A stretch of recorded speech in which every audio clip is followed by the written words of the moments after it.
പ്രിയപ്പെട്ടവരെ, ഈ ലക്കം ആഴ്ചവട്ടത്തിലേക്ക് എല്ലാവർക്കും സ്വാഗതം. ഇന്ന് നമ്മുടെ പ്രിയങ്കരനായ സഖാവ് VS-ൻ്റെ 1-ാം ചരമവാർഷിക ദിനമാണ്. ഇന്ന് സംസ്ഥാനത്തുടനീളം നമ്മുടെ ബ്രാഞ്ചുകളും ലോക്കൽ കമ്മിറ്റികളിൽ നൂറുകണക്കിന് സഖാക്കൾ കാലത്ത് പ്രഭാതപേരിയും പതാക ഉയർത്തലും VS-നെ അനുസ്മരിക്കുകയും ചെയ്തിരിക്കുകയാണ്. എല്ലാ സ്ഥലങ്ങളിലും വിവിധങ്ങളായ പരിപാടികൾ നടക്കുകയാണ്. നമ്മുടെ ജില്ലയിലെ 16 ഏരിയകളിലും പ്രകടനവും പൊതുയോഗവും ഹാൾ മീറ്റിംഗ് എല്ലാമായി വിവിധങ്ങളായ പരിപാടികൾ നടക്കുകയാണ്. VS-ൻ്റെ ജ്വലിക്കുന്ന സ്മരണയ്ക്ക് മുമ്പിൽ ആദരാഞ്ജലികൾ അർപ്പിച്ചുകൊണ്ട് ഈ ആഴ്ചത്തെ ആഴ്ചവട്ടം ആരംഭിക്കുകയാണ്.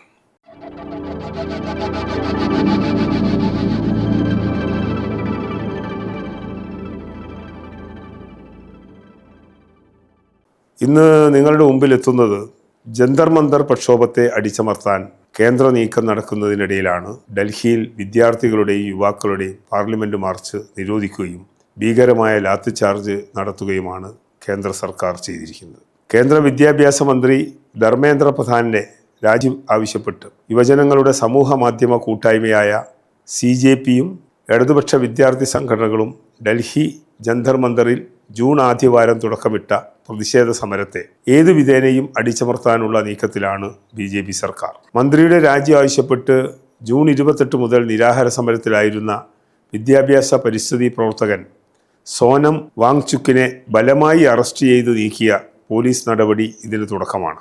പാർലമെന്റിന്റെ വാർഷിക സമ്മേളനം ആരംഭിക്കുന്നതിന് മുമ്പ് പ്രക്ഷോഭകരെ തുരത്താനായിരുന്നു ശ്രമം. എന്നാൽ കേന്ദ്ര സർക്കാരിന്റെ അടിച്ചമർത്തൽ നീക്കങ്ങളെ വിദ്യാർത്ഥി യുവജന സംഘടനകൾ ശക്തമായി പ്രതിരോധിക്കുകയാണ്. കോൺഗ്രസ് ഒഴികെയുള്ള പ്രതിപക്ഷ പാർട്ടികളും കർഷകരും തൊഴിലാളികളും സമരത്തിന് പിന്തുണയുമായി രംഗത്തുണ്ട്.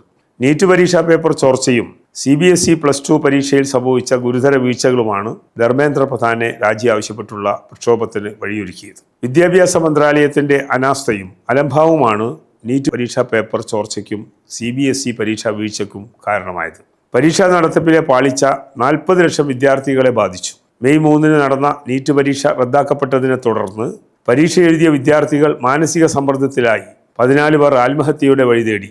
കേന്ദ്ര പ്രവേശന പരീക്ഷകളിൽ തുടർച്ചയായി വീഴ്ചകൾ സംഭവിച്ചിട്ടും മന്ത്രി പ്രധാനെ പൂർണ്ണമായും സംരക്ഷിക്കുന്ന നിലപാടാണ് കേന്ദ്ര സർക്കാരും BJP-യും സ്വീകരിച്ചത്. മന്ത്രിയുടെ രാജി ആവശ്യപ്പെട്ടുള്ള ജന്തർ മന്തർ പ്രക്ഷോഭത്തിന് ജൂൺ 6-നാണ് തുടക്കമിട്ടത്. ജൂൺ അവസാനം സോനം വാങ്ചുക് നിരാഹാര സമരം ആരംഭിച്ചതോടെ പ്രക്ഷോഭം തീവ്രമായി. 2-ാം UPA സർക്കാരിൻ്റെ കാലത്ത് ജന്തർ മന്തർ കേന്ദ്രീകരിച്ച് സംഘടിപ്പിക്കപ്പെട്ട അഴിമതി വിരുദ്ധ പ്രക്ഷോഭത്തിന് സമാനമായ തലത്തിലേക്ക് പ്രക്ഷോഭം വളരുകയാണ് ചെയ്തത്.